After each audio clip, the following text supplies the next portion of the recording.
A brand new poll in New Hampshire shows Donald Trump with a commanding lead in the first in the nation primary state. The latest New Hampshire Journal coefficient poll was done days after the news broke about Trump's indictment on federal criminal charges down there in Florida. The poll asked voters for their view of the indictments, and this is interesting.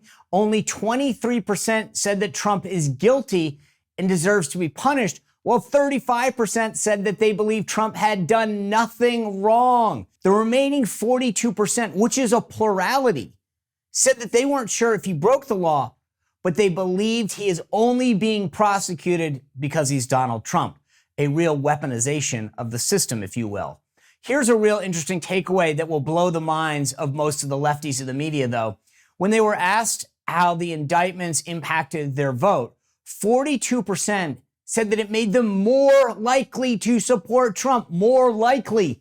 Well, 43% said it had no impact. Just 15% said that they were less likely to vote for the former president. It's hard not to notice that 75% of the Republican electorate in New Hampshire is either committed to or at least open to voting for Trump, even after these federal charges, said Ryan Muncie, who's the CEO of Coefficient, the firm that I mentioned conducted the poll. Now, Trump had a massive 60% approval, while only 29% viewed him unfavorably. So that's what they call a unfave in politics, 60 to 29. When you compare that to Florida Governor Ron DeSantis, he is a 46-33. So when you match these guys head to head, Trump leads DeSantis 49-23 with 28% undecided. But that number suggests how Trump would fare in a one-on-one with DeSantis, right? You think about it. New Hampshire comes right after Iowa. It's the second state to vote. So you're not going to see a one-on-one race. Highly, if almost completely improbable. But when you add in the other candidates that have declared that will most likely still be in the race, Trump's lead over DeSantis gets larger, with Trump going up against him 47-13. That's a 34-point lead. In third place is Chris Christie at 9%. Former Vice President Mike Pence gets 5%. And former UN Ambassador Nikki Haley, businessman Vivek Ramaswamy, and South Carolina Senator Tim Scott all are tied at 3%. So think about that for just a second. Chris Christie has gone all in New Hampshire. That's where he's spending all his time and his energy and his resources. And he is a very distant third place. He's not even breaking 10%.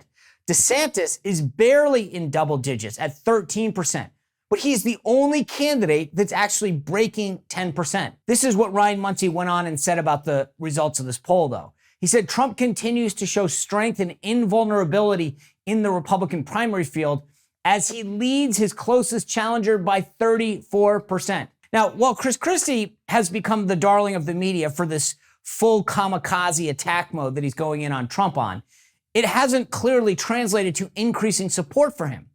When asked to name the candidates that they would never vote for under any circumstance, it's Chris Christie who's in the lead. And to be blunt, this is not the poll that you want to be number one in. He was named by 46% of respondents in New Hampshire who said that they would never, ever vote for Chris Christie. That's almost half of all primary voters in New Hampshire, the place where he's gone all in, that says, no way, no how will I ever vote for Chris Christie. Mike Pence didn't fare that much better. 40% of respondents said that they're never, ever going to vote for Mike Pence. Nikki Haley, 25% of voters said they'd never vote for her. 20% of voters said that they'd never vote for DeSantis. For what it's worth, 26% of voters in New Hampshire say that they'll never vote for Trump either. So take that with a grain of salt. So despite all of Christie's efforts going all in New Hampshire with a straight-on attack on Trump, it just doesn't look like that strategy is working, at least so far. The New Hampshire Journal asked Republican strategist Dave Carney, who's been very active in New Hampshire politics for decades, if Donald Trump can be beat there. And this is what he said. It's tough. It's an uphill climb, like taking on Mount Everest, but it can be done.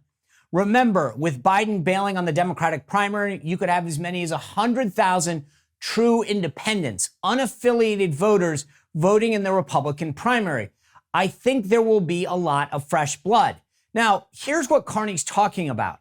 He's referring to this whole debacle on the Democratic side, where they've tried to shake up the primary calendar that displaced New Hampshire from its first in the nation status, moving up South Carolina ahead of New Hampshire. Now, to be clear, I think New Hampshire's still going to be first because it's the state law there. A Republican legislature in New Hampshire and a Republican governor are not going to change the law to make the DNC and Joe Biden happy.